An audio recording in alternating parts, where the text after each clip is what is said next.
Halo teman-teman, kembali lagi dengan saya Kirana Amelia dengan NIM 241061166.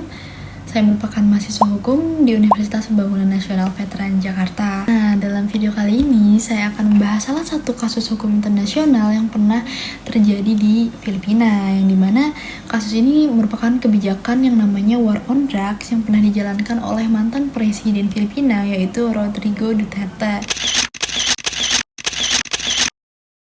Mungkin dari kalian ada yang pernah dengar soal kasus ini kali ya.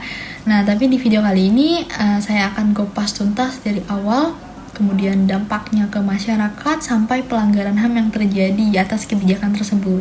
Jadi gini, kalian tahu nggak sih sebenarnya Filipina itu termasuk salah satu negara di Asia Tenggara dengan masalah narkoba tertinggi. Banyak banget kasus penyalahgunaan dan peredaran narkoba yang bikin angka kriminalitas di Filipina tuh tinggi. Bahkan hal tersebut tuh dianggap mengancam stabilitas nasional. Nah, oleh karena itu, pas Duterte nyalon jadi presiden di tahun 2016, dia tuh pakai isu narkoba ini sebagai bahan kampanye. Dia janji dia bakal habisin 100.000 pelaku narkoba dalam kurun waktu 6 bulan aja. Gak tanggung-tanggung, dia juga bilang kalau misalnya siapapun yang terlibat di dalam narkoba ini bakal bertemu dengan kematiannya. Dia juga bilang dia gak akan pandang bulu terhadap siapapun pelakunya. That I am committed to stop drugs before I go out. Which means to say, Father, Monsignor, Bishop, which means to say, marami pang patayan to. Kasi lumalaban talaga yan. Apa yang dia bilang bukan cuma omong kosong, karena setelah resmi jadi presiden, Duterte ini langsung menjalankan kebijakan War on Drugs tadi, yang dimana operasi ini tuh dibagi jadi dua. Satu ada namanya Oplan Tokhang, dan satu lagi ada namanya Oplan High Value Target, yang dimana kalau di Oplan Tokhang ini, polisi tuh datang ke rumah warga yang dicurigai sebagai pengguna atau pengedar narkoba. Nah, kemudian polisi ini seolah-olah kayak membujuk mereka untuk berhenti. Tapi sebenarnya kenyataannya tuh nggak sesimpel itu, karena banyak laporan yang bilang kalau misalnya pendekatannya tuh nggak persuasif sama sekali. Justru sering berakhir di intimidasi atau melalui kekerasan. Sedangkan di operasi Oplan High Value Target itu targetnya tuh untuk bandar-bandar yang besar. Dan operasi ini tuh jauh lebih brutal karena banyak banget kejadian di mana orang-orang yang diduga itu tuh langsung ditembak langsung di tempat. Bahkan tanpa melalui proses hukum gitu. Udah tanpa proses hukum, itu nggak ada bukti yang jelas juga, baru diduga aja. Terus dari data resmi pemerintah Filipina sampai akhir September 2018, tercatat kalau misalnya ada 5.000 korban. Tapi kalau kita lihat dari data organisasi HAM, sebenarnya jumlah yang benar itu ada sampai 30 ribuan. Dan banyak banget korban itu sebenarnya dari kalangan rakyat miskin. Good morning, everybody, and welcome to the Tom Lantos Human Rights Commission hearing on the human rights consequences of the war on drugs in the Philippines. I would like to extend a special welcome to our witnesses, one of whom has joined us from the Philippines. We greatly appreciate your presence today, and we thank you for taking the time to share your expertise with us. Over the last year, there have been many reports by human rights and news organizations describing a major increase in extrajudicial killings in the Philippines, to the tune of more than 7,000 killings between July 2016 and the end of July 2017, according to Philippine National Police statistics. Often, these reports have been accompanied by photos. Terus ya, kalau misalnya kita lihat dari respon masyarakat Filipina tuh kepecah. Ada yang di sisi lain ada yang dukung karena ngerasa kalau hidup tuh jadi lebih aman, terus sindikat narkoba berkurang. Tapi di sisi lain juga ada barisan yang kontra, yang dimana mereka menentang keras karena mereka sendiri kehilangan anggota keluarganya tanpa pengadilan yang adil, tanpa proses hukum gitu. Mereka yang ada di golongan kontra ini juga ngerasa kalau misalnya ini tuh udah kelewat batas. Karena kayak bayangin aja, kalian lagi tidur nih di rumah anteng-anteng, terus tiba-tiba polisi datang, nuduh kalian jadi pengguna narkoba, terus kalian langsung ditembak di tempat. Jadi kayak cuma yang jelas aja. Yang kontra itu bukan cuma di Filipina aja, karena dunia internasional juga akhirnya ikut buka suara.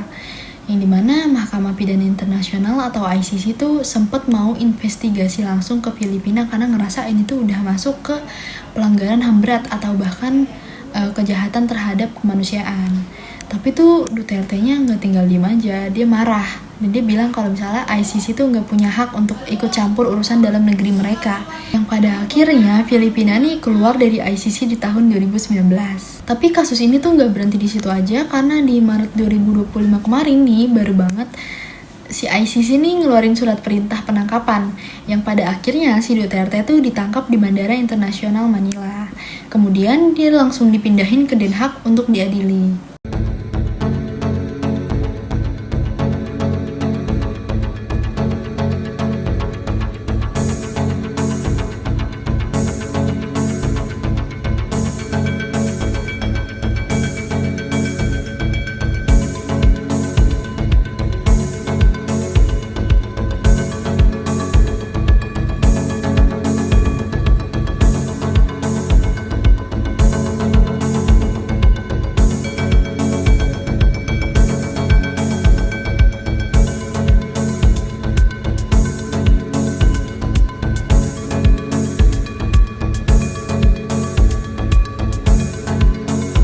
Berbagai respon dari masyarakat tuh ada. Kalau misalnya respon dari keluarga korban, mereka tuh pada langsung nangis karena mereka bilang lega kalau misalnya ini tuh penyembuhan untuk luka yang lama gitu. Ini tuh suatu bentuk keadilan untuk mereka. Tapi ya nggak bisa dipungkiri juga ada beberapa pihak yang nggak terima, termasuk si anaknya Duterte dan beberapa pendukungnya yang bilang kalau misalnya penangkapan Duterte ini salah satu pelanggaran kedaulatan Filipina. Tapi pemerintah sekarang di bawah Presiden Marcos bilang kalau misalnya mereka tuh cuma menjalani mekanisme hukum internasional aja yang memang udah disepakati bersama bareng di PBB, lewat PBB dan Interpol. Memang kebijakan War on Drugs ini melanggar banyak aturan, misalnya diatur di pasal 6 dan pasal 14 ICCPR atau International Covenant on Civil and Political Rights, yang dimana di pasal tersebut tuh melindungi hak hidup dan prinsip praduga tak bersalah. ICCPR sendiri tuh melindungi hak-hak sipil dan hak politik seluruh manusia. Dan seharusnya kebijakan War on Drugs ini tuh jangan melanggar yang ada di ICCPR gitu. Kalau misalnya kita mau lihat dari kacamata hukum internasional, apa yang terjadi di Filipina ini jelas melanggar hak asasi manusia. Karena di ICCPR sendiri yang udah diratifikasi Filipina sejak 1986, hak hidup itu dilindungi banget. Nggak boleh ada orang yang nyawanya dirampas tanpa proses hukum. Selain itu, prinsip praduga tak bersalah juga dilanggar oleh Filipina. Kenapa? Ya karena orang-orang cuma dituduh, belum dibuktikan bersalah tapi langsung ditembak. Hukum internasional juga bilang kalau misalnya dalam kondisi apapun termasuk keadaan darurat, negara tuh nggak boleh melakukan penyiksaan. Bahkan kalau misalnya ada perintah sekalipun dari atasan, itu tuh tetap nggak bisa dibenarkan. Menurut saya pribadi, saya terus terang miris melihat kasus ini, tapi di sisi lain saya juga mengerti kalau misalnya narkoba itu memang ancaman besar untuk negara gitu. Dan saya juga ngerti kalau misalnya negara perlu ambil tindakan tegas, tapi jangan sampai tindakan itu tuh atas nama keamanan nasional malah hak asasi manusia tuh dilanggar. Hukum memang harus tetap jalan, tapi kita nggak bisa ngebiarin kalau misalnya polisi atau aparat atau hakim atau algojo sekalipun melakukan tindakan di luar proses hukum. Karena pada dasarnya negara sendiri tuh harusnya melindungi rakyatnya, bukan malah membuat mereka tuh ketakutan, hidup ketakutan. Menurut saya sendiri, mungkin Duterte memang cara memimpinnya tegas, tapi caranya aja yang salah. Dan sekarang penangkapan dia tuh jadi bukti kalau misalnya nggak ada yang kebal hukum, bahkan mantan presiden sekalipun. Nah, hal ini tuh jadi pesan penting untuk negara lain juga, termasuk di kita, Indonesia.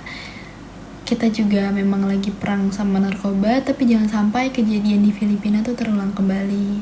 Hukum tuh memang tetap harus jalan, tapi dengan cara yang manusiawi dan adil. Terakhir, saya juga pengen bilang kalau misalnya keadilan itu memang kadang lambat, tapi dia tuh nggak pernah berhenti jalan. Apa yang terjadi ke Duterte tuh jadi bukti bahwa pada akhirnya pelanggaran HAM nggak akan bisa ditutupi selamanya. Dan semoga hal ini tuh bisa jadi pelajaran, bukan cuma buat pemerintah, tapi juga buat kita semua. Terima kasih teman-teman yang telah mendengarkan sampai akhir, menyimak sampai akhir. Mohon maaf jika ada kekurangan dan kesalahan kata. Sampai jumpa.